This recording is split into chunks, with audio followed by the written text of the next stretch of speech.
সবাইকে জানাই আমার সালাম। আসসালামু আলাইকুম।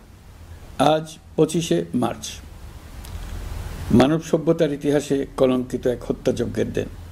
1971 সালের আজকের রাতে পাক হানাদার বাহিনী নিরপরাধ, নিরস্ত্র, ঘুমন্ত বাঙালির উপর নির্মমভাবে গুলি চালিয়ে হাজারো মানুষকে হত্যা করেছিল। 25শে মার্চ থেকেই এদেশের মানুষের সশস্ত্র প্রতিরোধ গড়ে তুলেছিল। 9 মাসের যুদ্ধের মধ্য দিয়ে স্বাধীন হয় বাংলাদেশ। মহান স্বাধীনতা দিবসের প্রাক্কালে আমি গভীর শ্রদ্ধার সঙ্গে স্মরণ করছি মহান মুক্তিযুদ্ধের বীর শহীদদের, যাদের প্রাণের বিনিময়ে আমরা স্বাধীন সার্বভৌম বাংলাদেশ পেয়েছি।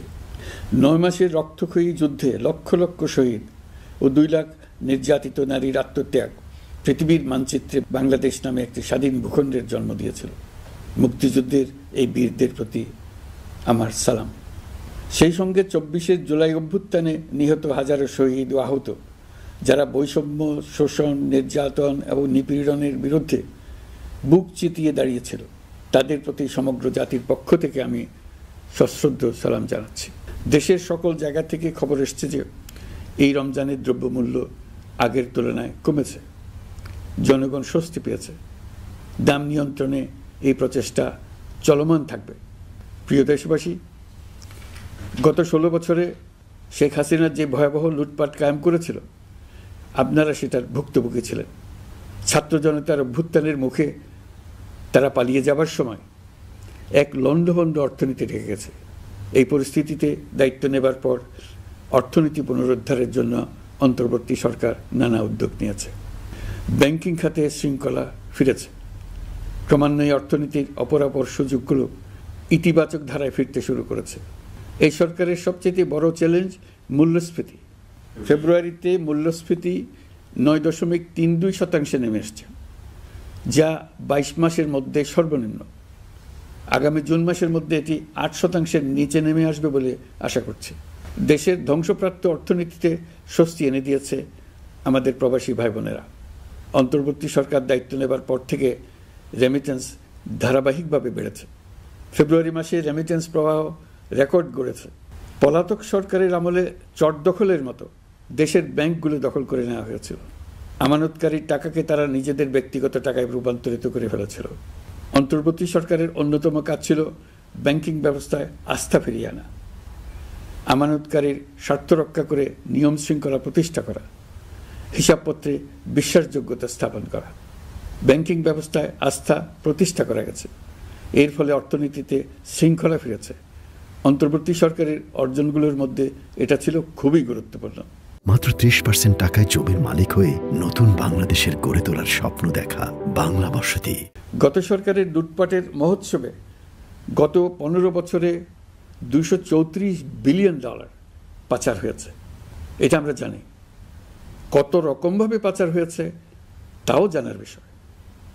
অভিনব এক একটা পদ্ধতি ছিল। পাচারের একটা পদ্ধতি সবাইকে হতভম্ব করে দিয়েছে। এই পাচার হয়েছে বিদেশে অধ্যয়নরত সন্তানের কাছে টাকা পাঠানোর নামে। তিনি সন্তানের লেখাপড়ার জন্য এক সেমিস্টারের অর্থাৎ 3 মাসের খরচ বাবদ অফিসিয়াল ব্যাংকিং চ্যানেলে পাঠিয়েছেন $3.33 লক্ষ, অর্থাৎ প্রায় 400 কোটি টাকা।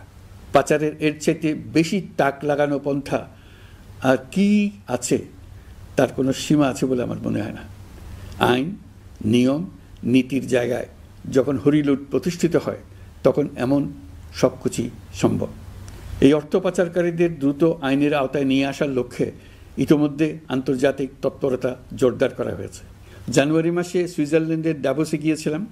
এই সম্মেলনে 47টি পৃথক ইভেন্টে আমার অংশগ্রহণ করতে হয়েছে। বিভিন্ন দেশের সরকার প্রধান, মন্ত্রী, বিশ্ব বাণিজ্যের নায়করা, জাতিসংঘের মহাসচিব, জাতিসংঘের বিভিন্ন সংস্থার প্রধানদের সঙ্গে বৈঠক করেছে। তারা আমাদের পাশে থাকার জন্য আন্তরিক আগ্রহ প্রকাশ করেছেন।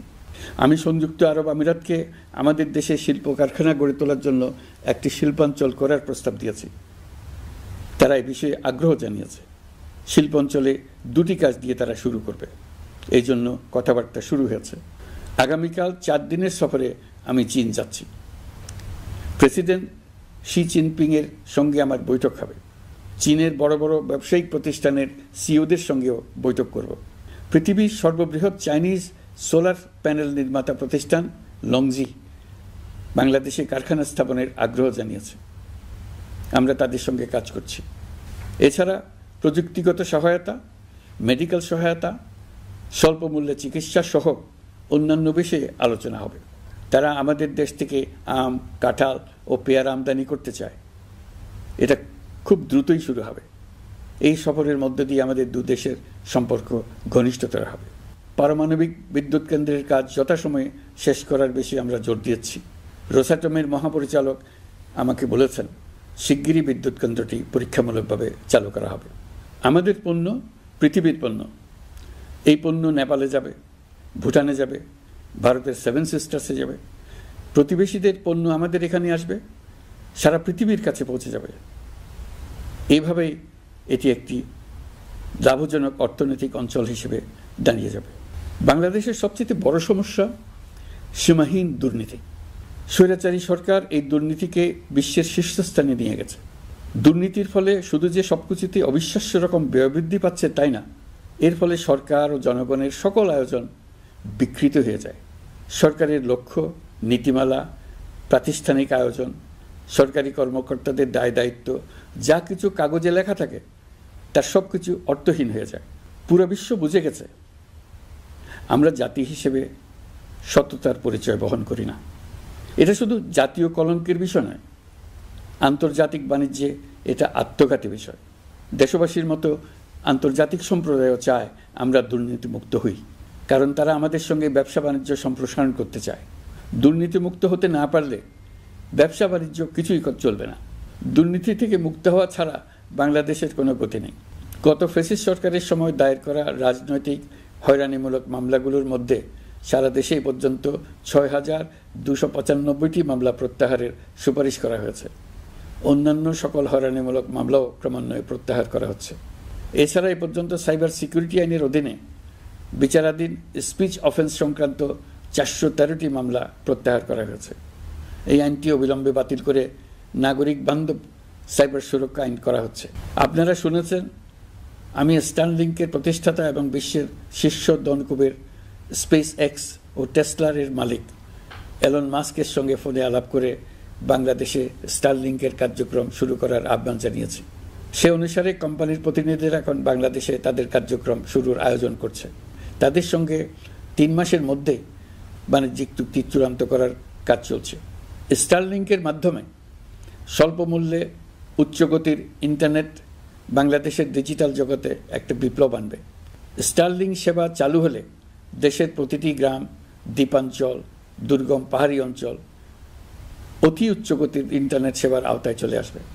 স্টারলিংক চালু হলে ভবিষ্যতে কোনো সরকার ইন্টারনেট সেবা বন্ধ করে মানুষকে আর তথ্যবন্দী করার কোনো সুযোগ পাবে না। বাংলাদেশের প্রতিটি অঞ্চলে বিশ্বমানের শিক্ষা, স্বাস্থ্যসেবা, অর্থনৈতিক ক্ষেত্রে সকল নাগরিকের অংশগ্রহণ নিশ্চিত করা যাবে।